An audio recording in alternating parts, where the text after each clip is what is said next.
নমস্কার বন্ধুরা, আজকে আমি এক বাটি ডাল দিয়ে পুরো রাতের ডিনারটা অথবা সকালের ব্রেকফাস্টটা বানিয়ে নেওয়া যায় তার রেসিপি শেয়ার করব। এখানে আমি অড়হর ডাল নিয়েছি। এটা যে কোনো ডাল দিয়েই তৈরি করা যায়। মূলত এই রেসিপিটা রাতের বা সকালের বেঁচে যাওয়া ডাল দিয়ে তৈরি। আমার এখানে এক বাটি অড়হর ডাল আগের দিনের রয়ে গিয়েছিল। এটাতে অলরেডি তেজপাতা, শুকনো লঙ্কা, জিরে, হিং, গোটা জিরে, জিরে গুঁড়ো আর একটু ঘি, সর্ষের তেল এরকম দিয়ে করা ছিল নিরামিষ ডাল। আমি একটা পাত্রে যে বাটির এক বাটি ডাল নিয়েছি সেই বাটিরই 1.5 বাটির মতো এখানে আটা নিয়ে নিয়েছি। এবার একটু জোয়ান এতে ক্রাশ করে দিয়ে দেব। হাতে একটু রাব করে নিয়ে জোয়ান দিচ্ছে 1 চামচ। এবার নুন দেব। ডালেতেও কিন্তু নুন দেওয়া আছে, সেই বুঝে এখানে অল্প একটু নুন দেব। হলুদ গুঁড়ো দেব, গরম মশলা গুঁড়ো দেবো, জিরে গুঁড়ো যেহেতু ডালে ছিল এখানে 1/2 চামচ জিরে গুঁড়ো দেবো। এছাড়াও আপনার পছন্দ মতো কিন্তু আপনি মশলা অ্যাড করতে পারেন। কাসুরি মেথি 1 চামচ ভালোভাবে রাব করে দিয়ে দেবো। ধনেপাতা যদি টাটকা থাকে এখানে দিতে পারেন। আরেকটা কথা বলবো, আমি কাঁচা লঙ্কা এখানে দিচ্ছি না, কারণ আমার মেয়ে খাবে। এখানে কাঁচা লঙ্কা কুচিও অ্যাড করবেন। এবার আমি একটা মিডিয়াম সাইজের পেঁয়াজ কুচিয়ে রেখেছিলাম, সেটা এখানে দিয়ে দিচ্ছি।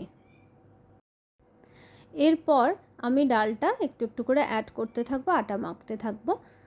তেজপাতা, শুকনো লঙ্কাটা ফেলে দিলাম, দিয়ে অল্প অল্প করে দেখুন ডালটা নিয়ে ভালো করে মাখতে হবে। পেঁয়াজ থেকে একটু জল বেরোবে, অলরেডি নুন দেওয়া আছে, ডালেতেও নুন আছে, সেহেতু এখানে আমি বাইরে থেকে আর কোনো জল অ্যাড করব না। ধীরে ধীরে ভালো করে ঠেসে এটা মাখতে থাকবো।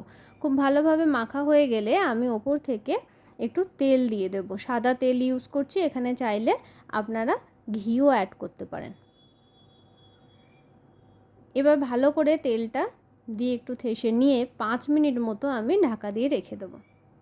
5 মিনিট হয়ে গেলে এই ডোটা থেকে পছন্দ মতো লেচি করে নেবেন।